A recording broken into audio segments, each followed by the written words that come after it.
G'day everyone, and welcome to our webinar on condition monitoring for flow meters using heartbeat technology. Thanks everyone for joining today.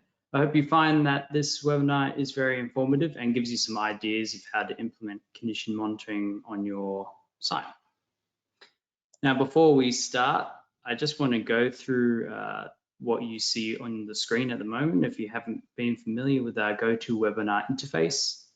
So on the top, you can increase or decrease the size of me there. If you want, you can get rid of me on the top. You can also enter your questions on the side, on the right-hand side.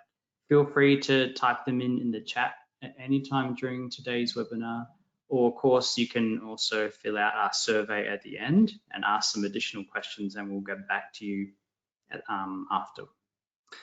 I've also added a handout for today's webinar, and this handout I'll talk a bit more about later on, but it demonstrates how a customer has utilized build-up detection with our electromagnetic flow meters in their plant as well. So it's a bit of a reference for you two guys to have a look to see where this has been done before.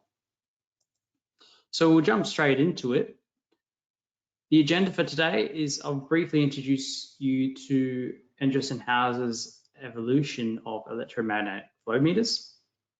Then we'll get into the crux of it with build-up detection with electromagnetic flow meters, how that works, what that looks like, and then how to get that information out of your flow meter into something that's useful, like your control system. And then I'll discuss about some ways to how to avoid build-up altogether with a function called electrode circuit cleaning, or ECC. Then I'll go into how to detect abrasion, corrosion, and build-up detection in our Coriolis meters using something called HBSI, which is a heartbeat sensor integrity index. I'll conclude with some benefits, and then I'll open the floor to any questions that you might have throughout this webinar. So if you just join us, I just mentioned that you can type in your questions in the chat on the right-hand side, and I'll get to them at the end. Now, Endress+Hauser Flow have been continuously offering electromagnetic flow meters over more than 40 years now.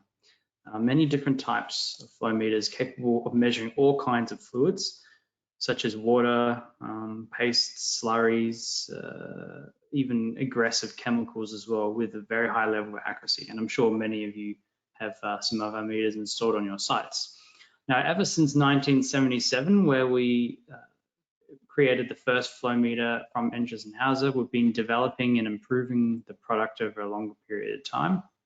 From 2012 is where we created our third generation of flow meters, and these came with additional communication options, including a web server that you can connect wirelessly, heartbeat verification, wireless technology, and some new communication platforms such as Ethernet IP, Profinet, and also some added functionality around lifecycle management. If some of you were around our webinars last year, you would have seen that we released the world's first full-bore 0DN meter, and I'll recap that on the next slide. And then this year we released a new family of simple functional flow meters with Bluetooth connectivity called the ProLine 10 family. You can see on the picture on the right-hand side as well that we create these flow meters in many different factories across the world. And most of the ones that you would have on your site would either be from Switzerland, France, or Indian factory.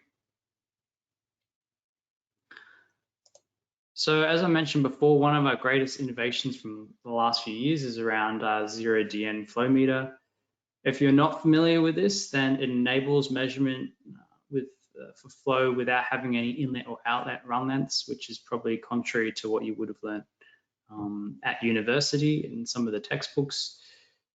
But we've demonstrated that we can guarantee the performance for plus or minus 5% because we've installed additional electrodes in the flow tube, allowing us to measure the flow profile more accurately when there's bends immediately before the meter or after, or any other disturbances, of course. and wait and see over the next few years where we expand this to the rest of our portfolio of meters as well. One of the other functions that are in our flow meters that you might not be aware of is around conductivity measurement, and I'll discuss why this has been really pivotal for detecting buildup in a later section. But there was a few questions from you guys coming into this webinar around conductivity measurement and how it can be used. So the benefits of the conductivity measurement with our flow meters is that it does cover quite a wide range, and it's very simple design. So it means that the measurement that you're getting is going to be quite reliable. If you're interested a bit more around the conductivity measurement, you can just let us know. But in terms of how the principle measures, so you've got the measuring electrodes on the side of the flow tube, and it's referencing against the magmeter ground reference electrode. So that's being determined by using the conductive measuring principle. Typically, the magmeter will measure the flow using the inductive measuring principle, and that's how we get the flow reading out of the meter. One of the other innovations with our flow meters, and this is in our Coriolis meters or our mass flow meters, is around handling of air or a different phase in the line. So this example is something called a gas fraction handler, and what that is electronics that compensate for microbubbles in the flow. Now, it can do this by using what we call multi-frequency technology. So inside the Coriolis meter, there's different frequencies that are measured in the meter. And this means that you can transition from 100% liquid to 100% gas with no stalling of reliability. On the right-hand side, you can see an example of where we've got both density and mass flow with the gas fraction handler on or off at a gas volume fraction of around 5%. And you can see the reliability of the meter during that time when we have switched that feature on and off. So with the off, if you see something in your readings where you get a very varied density or mass flow reading, that could be typical of the presence of air in your line, then maybe that's something also that you can consider to eliminate that issue. And finally, I'm sure a lot of you also know, but we've created heartbeat technology, which is sensor self-verification, diagnostics, and monitoring information from our flow meter portfolio. And this has enabled permanent process diagnostics that you can gather from the meter. So for example, we can have a Nemur status from the meter. For verification, if you're required to verify your meters, then we've created a documented verification process, which is traceable to ISO 9001. And it makes it very easy to verify your meter, which can be either triggered by the device itself or via a control system. And then finally, the monitoring aspect. So gathering additional information for predictive maintenance. And then this is the important part where we can get early recognition of buildup, which I'll discuss a bit later, abrasion and corrosion with our flow meters, etc.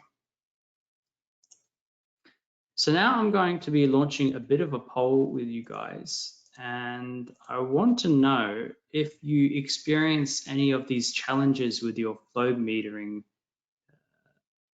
duties on site.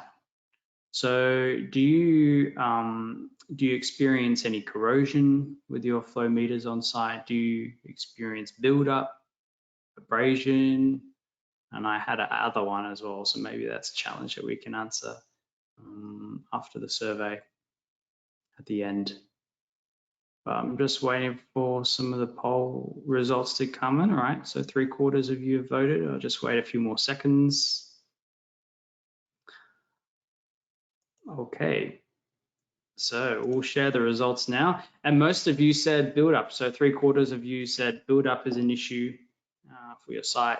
Some of you said corrosion, some of you said abrasion.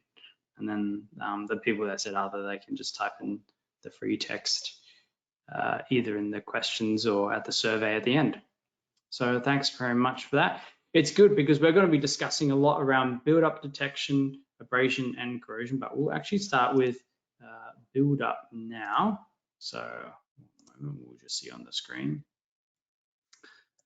So for build-up detection, so because so many of you have mentioned that build-up is a big issue on your site, I'm sure you agree that build-up can be a source of downtime for your plant, not only in maintenance requirement, but utilization where you have to open the line and clean the meter out, or potentially having some conflict between maintenance and operations about the reliability of the measurement.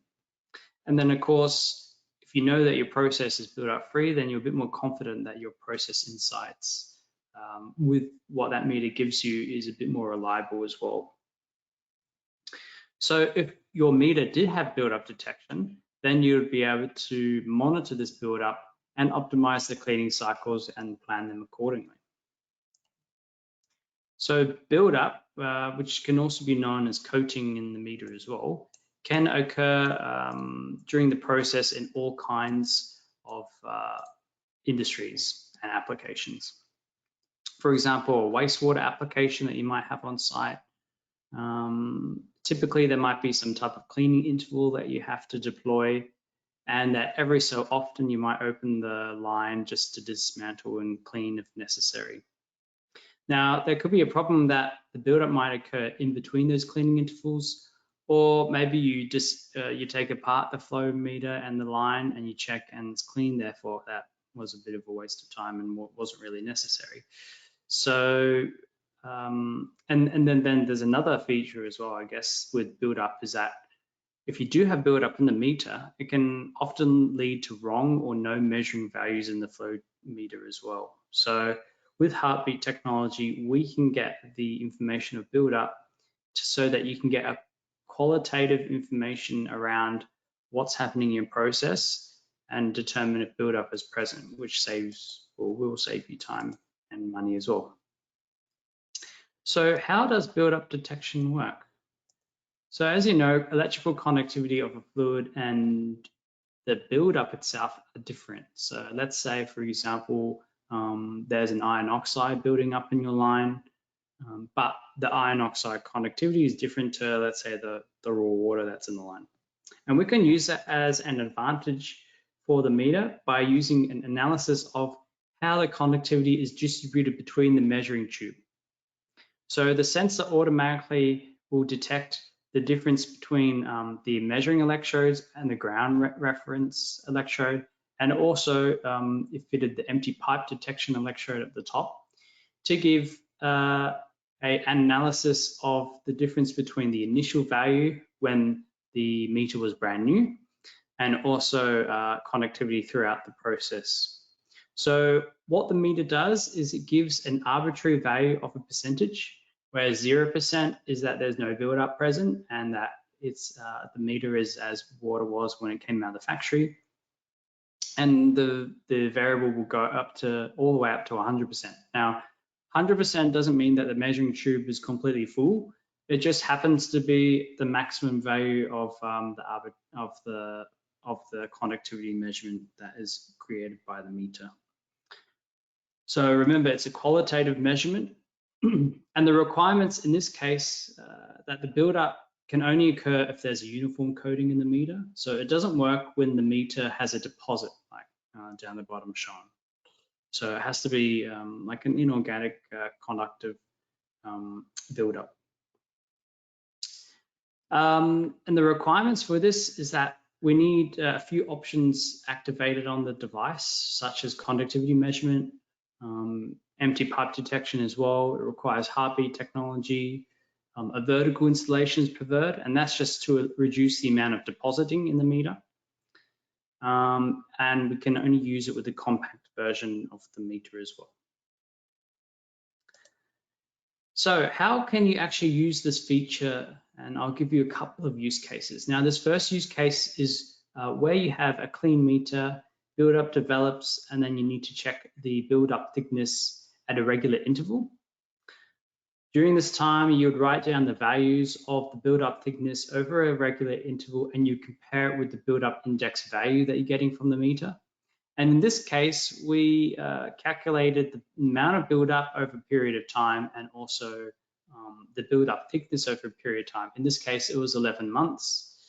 And the good thing is that this relationship between the buildup value and the buildup thickness will be the same in or repeatable for each fluid.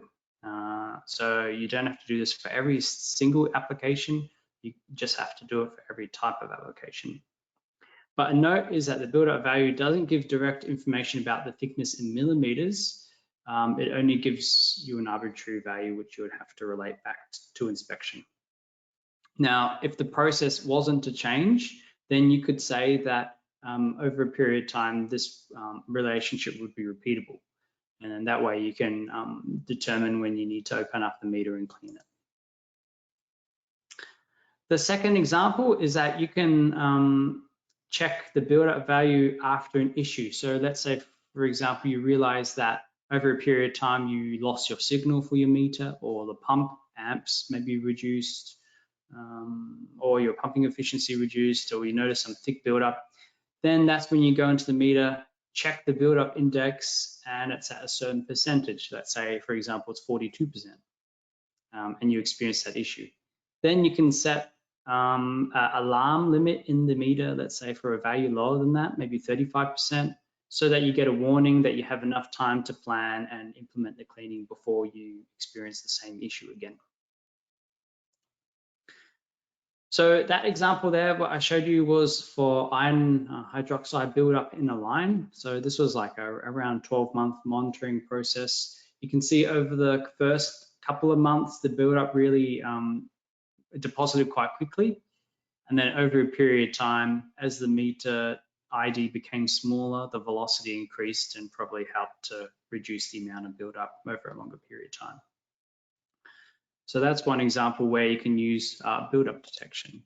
Now you might be asking, okay, I've got these meters on site, but how do I implement buildup detection for my existing meters? And depending on how your device was configured and the firmware available and how old it is, it might be possible. So get in contact with us and we can have a look to see at your install base what would be required to upgrade your meters to buildup detection, whether it's just a simple firmware upgrade or whether we have to replace some of the hardware or the complete meter to enable the buildup detection. So I'm going to talk about, okay, so we've got buildup on your meter, but how do I make sure that my measurement, in this case with heavy buildup, is still reliable? And we can use a function called ECC. Now you might be saying, okay, what is ECC? Well, ECC is electrode circuit cleaning, and this function has been developed where you might have an application of a conductive deposit that occurs frequency. Let's say, for example, magnetite deposition in hot water application. Now, magnetite is conductive, and this buildup of a conductive buildup leads to measuring errors, and eventually you lose your signal in your meter. Now, this application package called ECC is designed to avoid any buildup in the first place. And how it works is that a defined voltage is applied to the measuring electrodes every so often. Now you can set this time interval, and this voltage burns the possible conductive material off before it can affect the performance. So during this time, the output is placed on hold for the meter. Then a voltage is applied from the measuring electrodes from the transmitter. And the buildup is powerful enough to keep the electrodes and this immediate surrounding area clean of any buildup. So if you remember your electrochemistry days from school, perhaps, and it's like similar to a reverse charge of a battery. And the cleaning period lasts about 2 seconds, where the system allows for a relaxation time of the voltage to avoid any noise or influence on the measuring signal before it resumes its normal operation. Now, if you're interested in the exact programming of the ECC, the function performs well with factory default settings, but you can change things like the duration, the recovery time, the cleaning cycles, just to optimize the process as well. For our ProLine 2 series, which is the current generation meters, that measuring value is freeze during the relaxation time, just so that we don't get any interference in the measurement. So the benefits for you if you weren't to implement ECC is that it avoids any measuring errors due to conductive buildup, and it helps assure any measuring validity, early recognition of electrode damage, and then of course it saves you a lot of time so that you can don't have to disassemble the device to clean the electrodes. Here on the picture is an example of our slurry flow meter, the Promag 55S, which also has this feature. Installed in a slurry application where there's a lot of conductive buildup. You can see here the zoomed in photo of the electrode, which is nice and clean of this black buildup that's adhered to the liner. In this case, it was a PTFE liner. So even the conductive buildup was building up on the PTFE liner and was still building up. But this demonstrates that the material here was staying clean with the ECC activated. Okay, so that was around buildup and electromagnetic flow meters. Now I'm going to be talking about using what we call the HBSI, the heartbeat sensor integrity parameter, to monitor the flow tubes in a Coriolis meter, so that you can predict your maintenance requirements as well. So we've created this HBSI value, but what is it and what affects it? So inside the Coriolis meter, we have obviously an oscillating tube. If you're interested in how that works, you can let me know and I can send you some YouTube videos that explain the process. But in the interest of time, I'll just briefly explain that the oscillation mode of measuring tubes and also the fluid inside occurs at a certain resonance frequency. And this HBSI parameter is determined by that tube oscillation with a fixed current and then the resulting oscillation amplitude. So if that changes, then that means that something has changed with the tubes as well. Now, the main benefits of this is that the HBSI is independent of any process conditions. It's also independent from the changes of fluid viscosity. So here you can see a meter, a Coriolis meter with a bent tube configuration. This is the tube here. You can see that this is the exciter, number 3, number 2 and 4 are the pickup sensors. And then this casing around here is the housing, and then you have temperature sensor as number 6. So as time goes on, if let's say for example there's abrasion in the meter, the resonance frequency and the amplitude of the resulting oscillation is going to be changing because this tube is going to be changing its mass. So that's where we can pick up that change using the HBSI. So here the impact of the oscillations is described as changing the tube stiffness, which means there's a likely overreading of density and mass flow, or if there's a change of sensor integrity, and then that will increase the HBSI. So you might be asking then, can I go a step further and can I relate this value, HBSI, to tell me how much my accuracy is out by? And the answer is not really at the moment, because yes, it's a good indicator of how much your sensor is worn, but unfortunately there's no generic relationship that can be applied between the HBSI and the measurement accuracy that fits every flow meter and every application. If you had the same meter and the same application, then you would be able to relate HBSI to measuring accuracy deviation. And that's what we've done here in a lab environment. So the circle, the purple one is one application. So you can see that the density here changes compared to the HBSI versus the accuracy deviation. But in another application, so the green line, the percentage error changes at a different rate compared to the HBSI. And that's because this is a different application. So what you can do if you wanted to implement that type of advanced analytics on site is that you can output the HPSI and you can track it against measurement accuracy against the same type of application. That way you can also use it to predict the behavior of a replacement Coriolis meter in the same type. Let's say you have more of these on site and one of them becomes very inaccurate after a certain HPSI percentage in the same application, then you can apply those learnings to the other meter. So a more common use case of the HPSI is that it is monitored to confirm any absence of wear in the meter, because in the event that there's no wear on the meter or buildup, then the HPSI will remain at a low level, and then therefore you can occur that due to the process of the meter or the integrity of the meter inside, that the meter is still accurate. Now, how can you observe this value? Now, there's two ways. The first way is via a heartbeat verification report, because this HPSI value is generated when you create that PDF report and you can have a look at it. If you keep several of these verification reports on file, then you can trend it over a period of time by extracting those values from the report. And the other way is that you can use heartbeat monitoring to either schedule the HPSI parameter to be generated at certain time intervals. And for the Promag, you can actually generate the HPSI value as an output. And this can be monitored for both methods by configuring it to an analog output, or of course, if you have digital protocol, then you can use that as well. Now, when the device is measuring the HPSI, there is no process interruption, which is really good.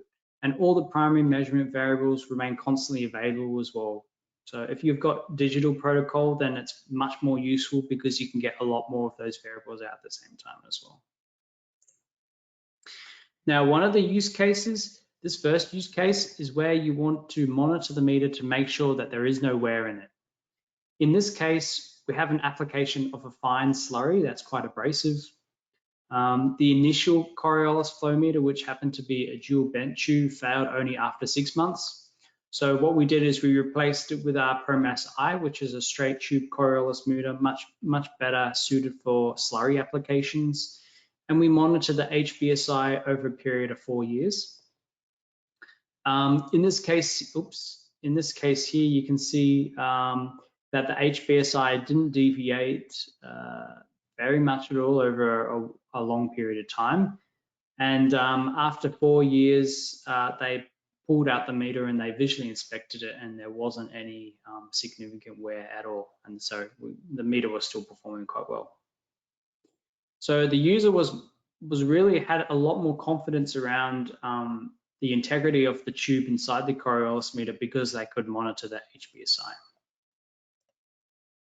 In the second use case, we can predict maintenance needs in the presence of a wear mechanism.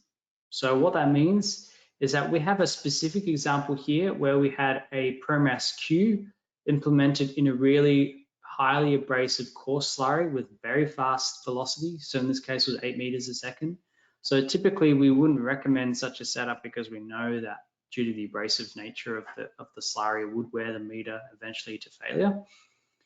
But in this case, the application and the customer knew that, but they still needed a measuring point in this example, and there was no alternative. So we went ahead, and the good thing is that we can, by monitoring the HPSI, we could determine how much longer life the meter did have.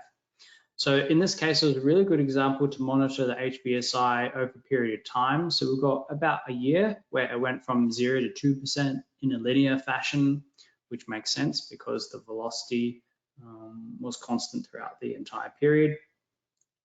And as that value increased, then we could demonstrate that there was some abrasion occurring in the tubes as well. So when we opened up the meter, you can see on this picture here that we confirmed that there was abrasion within the tubes. And after that 12-month mark, the meter was still working perfectly fine though, even though the tubes were being abraded. So we reinstalled the meter, and then a next evaluation was selected by the customer in terms of the period that they wanted to inspect the meter at 18 months. So with that information that they have, then they'll be able to know and determine when that meter should be replaced over a period of time if, for example, the velocity was to change or the characteristics of the slurry was to become either more abrasive or less abrasive. The third use case for this example is where we're monitoring the HPSI and there wouldn't normally be any wear in the process, or we wouldn't expect any adverse process effects to generate any wear. In this case, there was initial stable reading of the HPSI. So after 4 days, the meter was operating quite well. Then there was an event. Now we're not sure exactly what the event was. We were a cleaning event, the C1, and they implemented a large number of harsh chemicals, and it slightly corroded the tubes inside the meter as well. So we can detect the HPS by the HPSI, seeing if there was corrosion in the meter in this case. So by monitoring the HPSI over a period of time, depending on this type of cleaning mechanism, in this case, the customer changed the amount of material that was being used for the cleaning so that the effectiveness of the cleaning was still the same, but the corrosion inside the meter was reduced and eventually it was eliminated. So this, by using the HPSI, in this case, the customer saved themselves having to get a new meter after a short period of time. That was, I guess, a bit of an update around buildup detection and also how to monitor the flow tube health in a Coriolis meter. But a bit of a conclusion is that we have a lot of different features for our portfolio of electromagnetic flow meters. This is an example here. And also, of course, our Coriolis meters, where we have a 0DN capability, ability to measure slurries. We've got build-up index, which are available on Promag 100, 300, 500 in the future. And then at the moment, right now, it's available on the 400. ECC ability, so that's cleaning up, making sure that there's no buildup accumulating on the meters, which is available on most of our more robust meters. We have a floating measurement, so if you don't need or if you don't want grounding rings, then we can utilize a floating measurement. High temperature applications, custody transfer, and also configurable filters for those that require it. Okay, so I hope you enjoyed the webinar today. What we're going to be doing now is I'm going to be opening it up for questions that you can type in on the right-hand side of the chat. So while I do that, just check. I think some people had their hands up. If you got your hand up, maybe if you just want to type in your question in the chat, and then I can answer it now. We've got some questions here. Okay, so one of the questions from John is around, can verification be triggered by third-party operating systems? Okay, yep, John. So that's a good question. I'll give you an example where you can trigger a heartbeat verification by using a Rockwell control system. So we have a faceplate that is available on a Rockwell control system that enables you to trigger the heartbeat verification from there without having to go onto the meter. So that's something that we can send you a bit more information on as well afterwards. Got another question. Is this build-up detection available on Vortex flow meters? No, it's not available on the Vortex flow meters, but if you are interested in having a look at the portfolio or the technology of Vortex flow meters in a bit more in detail, you can just leave your contact details in the survey afterwards, and then we'll be able to send you a bit more information around what a vortex meter does. Got another question is, how can I upgrade my slurry flow meter to get the buildup detection? All right, so if we go back to this slide here, a build-up index isn't available at the moment on the Promag 55S, but it is available on the Promag 400 and also very shortly on the Promag 300 and 500.